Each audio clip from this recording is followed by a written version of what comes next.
Viernes 12 de febrero, primero de secundaria, biología. Juntos pero no revueltos, ¿o sí? Aprendizaje esperado. Identifica las funciones de la célula y sus estructuras básicas: pared celular, membrana, citoplasma y núcleo. Énfasis. Reconocer la importancia de la nutrición y respiración celular, así como de la fotosíntesis. ¿Qué vamos a aprender? Se abordará el aprendizaje esperado. Identifica las funciones de la célula y sus estructuras básicas: pared celular, membrana, citoplasma y núcleo. Y también verás que la nutrición, la respiración y las células del cuerpo de todos los seres vivos dependen uno de otro a través del propósito: reconocer la importancia de la nutrición y respiración celular, así como de la fotosíntesis. Este tema te parecerá interesante y te permitirá identificar cómo funciona el interior de tu cuerpo, por lo que te sugiero realizar anotaciones, escribir dudas y llevar actividades que desarrolles este día. Tenga a la mano tus útiles escolares. En sesiones anteriores has estudiado en diferentes temas que la materia no se crea ni se destruye, solo se transforma. Por ejemplo, en los ciclos biogeoquímicos, y seguramente ya comprende cómo se da la transferencia de la materia y la energía a lo largo de las redes alimentarias.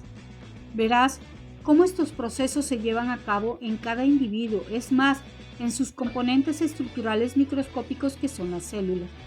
En las células se transforma la materia y la energía, pero ¿cómo hace una célula para transformar y utilizar los materiales y la energía que necesita para vivir?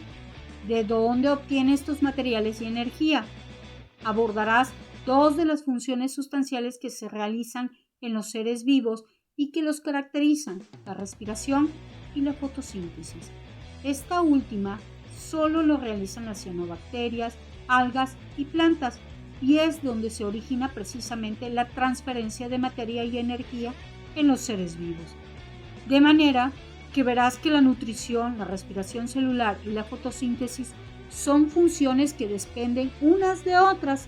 ¿Qué hacemos? Durante la respiración exhalamos dióxido de carbono.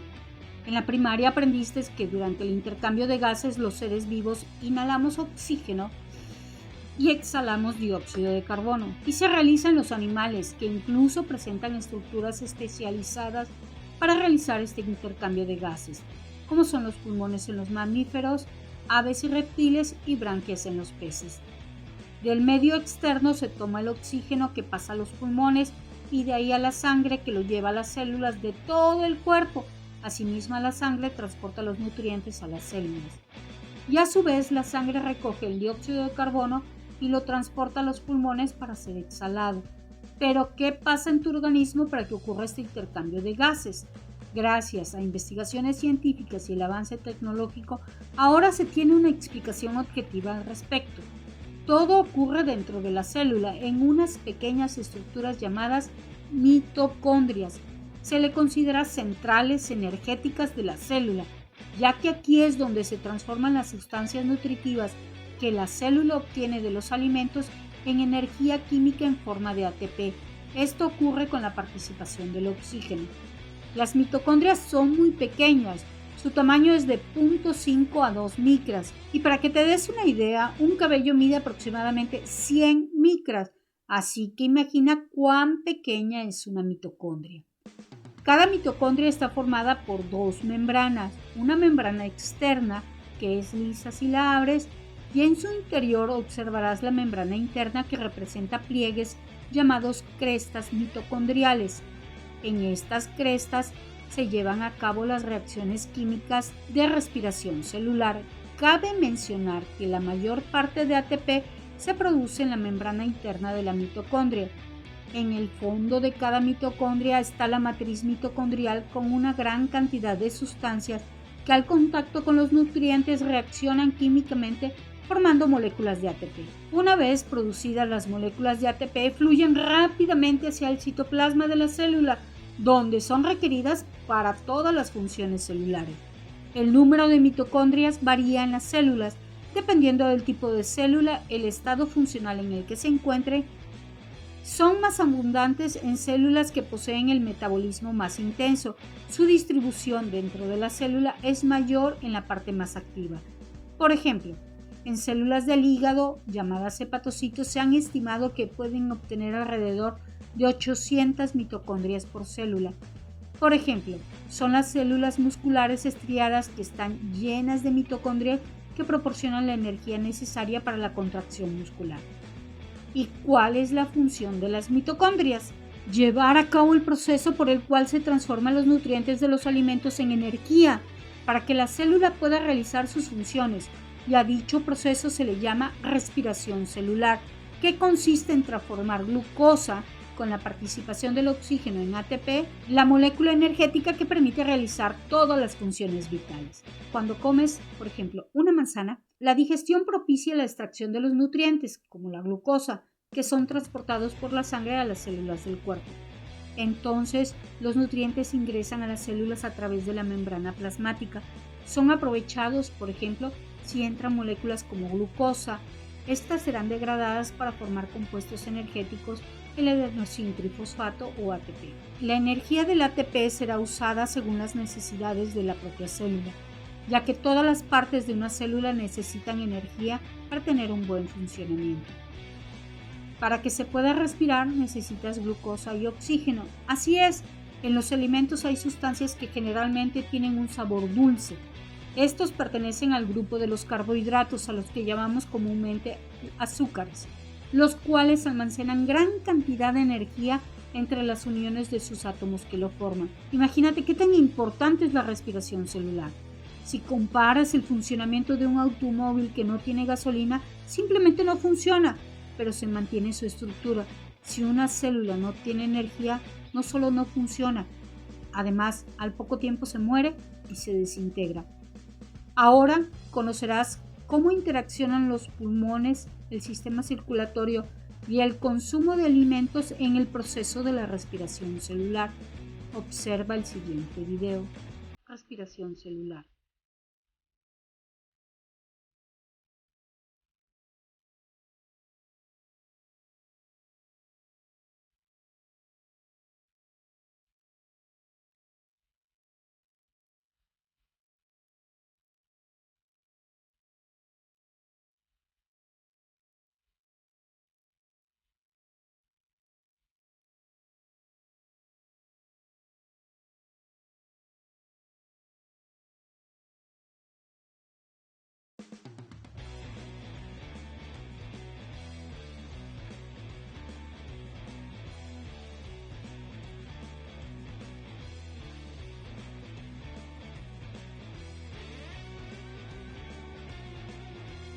El proceso que viste en el video puedes comprobarlo cuando soplas sobre un espejo o vidrio el vaho.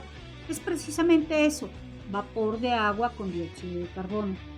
Al final del proceso se obtiene por una molécula de glucosa y 6 de oxígeno, 6 moléculas de dióxido de carbono, 6 de agua y 38 moléculas de adenosíntrifosfato o ATP.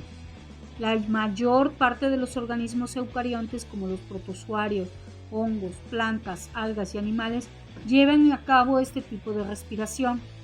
Se sabe que 2 de las características que identifican a los 5 reinos de los seres vivos son que todos están formados por célula y además que todos realizan la respiración.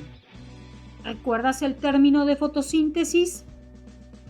Para que este proceso inicie, las plantas absorben el CO2 por medio de sus estomas, que son pequeños poros que están en la superficie de las hojas, y con el agua que absorben durante la fotosíntesis se transforma en glucosa con la presencia de la luz solar. Los azúcares producidos pueden ser usados por la misma célula o, como vimos, pueden ser consumidas por varios niveles de la cadena trófica, incluyéndonos. Pero ¿te has preguntado si este proceso es igual sin importar en dónde ocurra? Observa el siguiente video que te despejará esta duda. Explicación: fotosíntesis. Hola a todas y todos. Yo soy la maestra Gabriela Libertad Corona Ibarra Navarro y estamos en el estado de Nayarit. El día de hoy realizaremos un experimento para demostrar la fotosíntesis. Para eso necesitamos materiales que fácilmente encontramos en el hogar y en la naturaleza, como son frasco transparente, agua, algas y luz solar, o luz amarilla.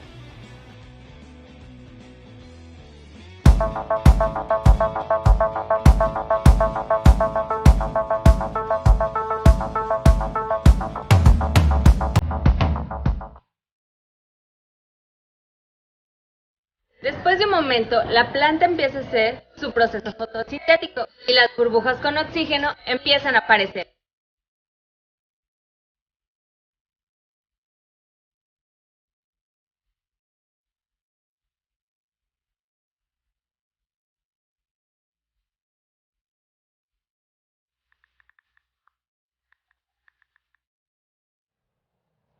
Hola, ¿qué tal? ¿Cómo están, estimados alumnas y alumnos? Vamos a tratar de hacer un pequeño experimento.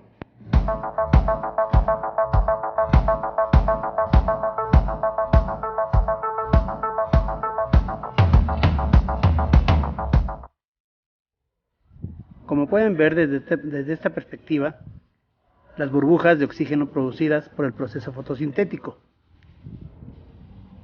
Y en la parte superior podremos ver esas pequeñas gotas que se van formando, pero noten en la tapa cómo está abombado. Quiere decir que hay acumulación de oxígeno. Como has observado, los resultados de los experimentos realizados en diferentes entidades son lo mismo, sin importar el lugar donde se realicen, pues las plantas, aun cuando cambiaron las condiciones geográficas de las entidades, como la altitud y el clima, entre otras, realizan la fotosíntesis produciendo oxígeno y nutrientes. Este es el resultado de la adaptación de los seres vivos a su ambiente.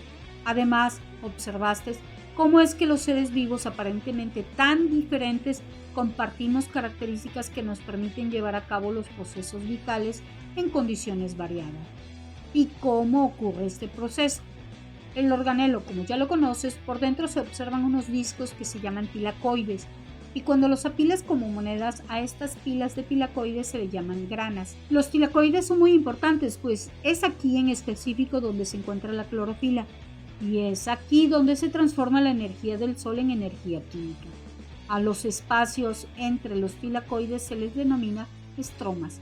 Por estos estromas toman el dióxido de carbono para hacer su proceso de fotosíntesis. Estas dos partes de los cloroplastos se complementan en las dos fases que comprenden la fotosíntesis. La primera fase es la fase luminosa, que ocurre en el día y se lleva a cabo en los tilacoides. Esta fase inicia con la absorción del agua y con la energía del sol. Esta se separa en hidrógeno y en oxígeno. El hidrógeno lo va a usar el cloroplasto en la otra fase, pero el oxígeno va a ser liberado al ambiente. Si vas pasando por ahí, seguramente vas a respirarlo inmediatamente, pero también es durante el día que se forma el almacenaje de energía que se llaman moléculas de ATP, que son como bacterias que tienen los seres vivos para poder realizar sus funciones vitales. La fase oscura se realiza todo el día, pues no requiere luz para ello. Esta se lleva a cabo en los estromas que se van a encargar de tomar dióxido de carbono, transformarlo usando la energía del ATP y convirtiéndolo en glucosa. Y esa glucosa no solo va a servir como azúcar, sino también como materia prima para transformar otros carbohidratos, proteínas, hormonas, entre otras sustancias. El oxígeno es el residuo de los procesos de la fotosíntesis, aunque para nosotros es un producto de gran importancia, pues es un gas que nos permite mantenernos vivos. Y cada vez que llevas a cabo la respiración desechas un gas que ya no sirve, el dióxido de carbono, que después es utilizado por las plantas, pues es importante para ellas. Se puede decir que de esta manera se complementan los humanos con las plantas. Tú respiras oxígeno y ellas realizan la fotosíntesis a partir del dióxido de carbono. Se puede concluir que las plantas, las algas y las cianobacterias en el proceso de fotosíntesis usan la energía luminosa para convertir agua y dióxido de carbono en carbohidratos como la glucosa, el almidón y otras moléculas alimenticias. Además, en este proceso se libera oxígeno, mientras que en las mitocondrias las moléculas de glucosa son degradadas para transferir la energía contenida en ellos y almacenarlas en moléculas como el ATP. En este proceso se conoce como respiración celular, produciéndose como moléculas residuales dióxido de carbono y agua, las que pueden ser aprovechadas nuevamente por las plantas, completando así el ciclo de estas moléculas. Solo en los organismos autótrofos se dan ambos procesos, la respiración y la fotosíntesis, pues en sus células hay tanto cloroplastos como mitocondrias. Otro punto de conclusión es que todos los seres vivos estamos conectados en nuestros procesos biológicos, no solo a nivel externo, sino en la parte más pequeña que nos conforma, las células. Es momento de identificar la palabra que integrarán a tu abecedario biológico o vocabulario, y la palabra de hoy es respiración celular. Anótala y no olvides colocar su definición. Recuerda que también te puedes apoyar en tu libro de texto. El reto de hoy consiste en observar el siguiente video con un diagrama de la fotosíntesis y la respiración, en el cual tienes que completar con las palabras que están en el recuadro. Si es necesario, puedes pausar el video. Reto diagrama.